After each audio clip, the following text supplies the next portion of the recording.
Okay ဒီနေ့ story လေးတစ်ပုဒ်ကိုအတူတူသွားကြည့်ကြရအောင် Oxford University ကထုတ်တဲ့ story လေးတွေဖြစ်ပါတယ် story number 36 Max Holloway Walks had a holiday in Mexico Max Holloway was had ရှိတယ်တဲ့ a holiday အလိုက်ရဲ့ခရီးစဉ်တစ်ခုရှိခဲ့ပါတယ်တဲ့ in Mexico Mexico ကိုသွားမယ်အလိုက်ရဲ့ခရီးစဉ်တစ်ခုရှိခဲ့ပါတယ် He did not speak any Spanish on the first morning he sat down at his table in the dining room of his hotel and another man sat Bruno's diet and bound He did not speak သူကဘာမှမပြောဆိုဘူးတဲ့ any Spanish မြည်သည့်နော်မြည်သည့်စပိန်ဘာသာစကားကိုမှသူမပြောဘူးပေါ့ Spanish မြည်သည့်စပိန်လူမျိုးဘာသာစကားကိုမှဘာမှမပြောဘူးစပိန်စကားနဲ့ပတ်သက်လို့ဘာမှမပြောဘူးဆိုတဲ့သဘောတရားပေါ့သူက did not ပါတဲ့အတွက်ဒီမှာ any သုံးထားတာပေါ့မြည်သည့်စပိန်စကားနဲ့ပတ်သက်လို့မြည်သည့်စကားကိုမှမပြောဘူးတဲ့On the first morning ပထမဆုံးနံနက်ခင်းမှာပေါ့ပထမဆုံးနံနက်ခင်းမှာတဲ့ he sat down သူကထိုင်ခဲ့တယ်တဲ့ at his table သူရဲ့စပွဲကုံကိုထိုင်ခဲ့တယ်တဲ့ in the dining room ထမင်းစားခန်းထဲမှာသူရဲ့စပွဲကုံကိုသူထိုင်ခဲ့တယ်တဲ့ of his hotel သူရဲ့ hotel ရဲ့ထမင်းစားခန်းထဲမှာသူရဲ့စပွဲကုံကိုသူထိုင်ခဲ့တယ်ပေါ့အဲ့လာကိုပြောတာပြီးတော့မှand another man အခြားလူတစ်ယောက်ကတဲ့ set ပြောခဲ့တယ်တဲ့ Bruno Dias လို့ပြောခဲ့တယ်တဲ့ပြီးတော့မှ bound အလေး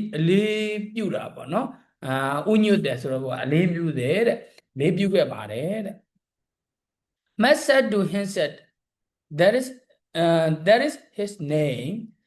Matt ကတဲ့ said to him သူကိုသူပြောတယ်တဲ့That is his name ဒါသူ့နာမည်ကိုပြောတာလားမသိဘူးပေါ့နော်အဲ့လိုသူထင်တာပေါ့သူ့ကိုသူပြောဒါသူ့နာမည်ကိုသူပြောတာနဲ့အတူပါတယ်ဆိုတော့သူကအဲ့လိုထင်ပြီးတော့မှ he bound on through and said Mass Holloway's what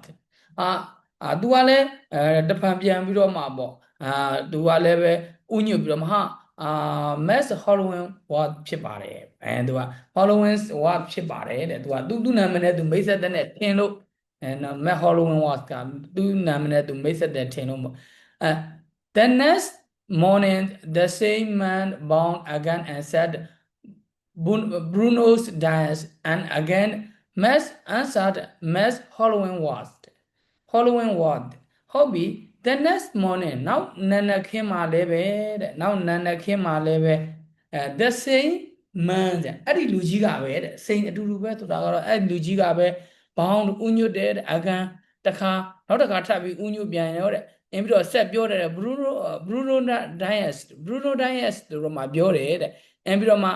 again သူကလည်းပဲတစ်ခါပြန်ပြီးတော့မှ Max answer Max ကပြန်ဖြေခဲ့တယ်ပြန်ပြီးတော့မှပြောတယ်ပေါ့Max Holloway was တခါတရားအဲ့လိုပြန်ပြီးတော့မှဥညွတ်တယ်ပေါ့အလေးအမှတဲ့ respect ထားတယ်ပေါ့အဲ့လိုပြောရမှာပေါ့နော်အဲ့ဒါနဲ့ The waiters spoke a little English, and after the breakfast, he said to Max, Bruno Dias isn't that guest's name. The waiter, the waiter, the year, the waiter, and the Yemi one. Through Pionira, the waiter, the Spain Lumio, Spain the Galanero, Holua, the Luno said this, I would hallelujah. That may Holua. What no said that blue man uber and the English in a the waiter spoke a little English do English in Baba Biogere and Bidoma after breakfast Nanasa Sabi de Nama he said to Mass ID and the word Uliga met Holloway what go Biola Bonnie Bruno Dias Suraga Bruno Dias Doaga isn't that guest name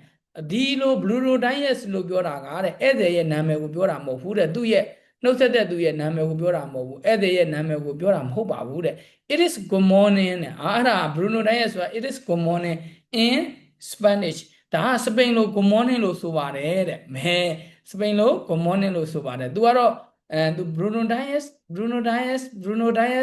ဖြစ်နေတဲ့ဟာကိုသူကသူ့နာမည်ကိုနှုတ်ဆက်တဲ့အထင်တော့သူကလည်း Max Holloway was ဆိုတာနှုတ်ဆက်နေတာပေါ့ဒါပေမဲ့ the word လေးက2ရက်လောက်ကြာတော့ငါပြောမှရတော့မယ်ပေါ့သူအင်္ဂလိပ်လေးနည်းနည်းပါးပါးလေးပြောပြီးတော့မှတဲ့ဧည့်သည်ကြီးခင်ဗျားတဲ့ Bruno Dias ဆိုတာကတဲ့သူ့ရဲ့နာမည်မဟုတ်ပါဘူးဧည့်သည်ရဲ့နာမည်မဟုတ်ပါဘူးတဲ့သူကစပိန်လို good morning လို့နှုတ်ဆက်တာဖြစ်ပါတယ်အဲကြမှာသူသိသွားပြီကျတော့ the next morning Max bowed and said to the Mexican gentleman Bruno Dias မဲအခုမှဟန်ကြသွား the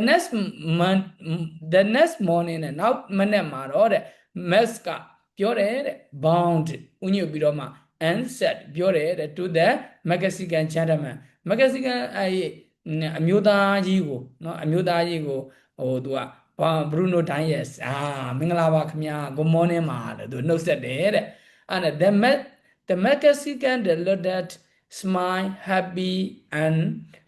happily because Max spoke some Spanish now and answered Max Holloway was အဲ့မှာ the Mexican လူမျိုးကြီးက Mexican လူကြီးက looked at တခြားကြည့်လိုက်တယ်တဲ့ site ပြီးတော့ဘော site ကြည့်ပြီးတော့မှသူနှုတ်ဆက်တာကို site ကြည့်ပြီးတော့မှ smile တဲ့ပြုံးခဲ့တယ်တဲ့ happily ပျော်ရွှင်စွာပဲပြုံးခဲ့တယ်တဲ့ because ဘယ်ကြောင့်ဆိုတော့Max ကဒီဧည့်သည်ကွာတဲ့ spoke ပြောခဲ့တယ်တဲ့ some Spanish watch now စပိန်စကားတော့မင်းပြောပါပြီတဲ့အခုမင်းစပိန်စကားမင်းပြောတတ်တာပါပြီပြီးတော့မှ answer ဖြေခဲ့တယ်တဲ့သူကပြန်ဟာသားပြလို့ဆိုပါ Max Holloway was ဖြစ်ပါတယ်ဆိုတော့ဟိုMax Holloway ကိုပြန်ပြီးတော့မှပြောင်းတဲ့ပုံစံမျိုးလေးသူ့နာမည်ကိုပြန်ခေါ်တာပါသဘောကျစရာကောင်းဆိုလိုရင်းသဘောတရားကတော့ဘယ်နေရာမဆိုပေါ့နော်နိုင်ငံကိုသွားမယ်ဆိုရင်သူတို့ရဲ့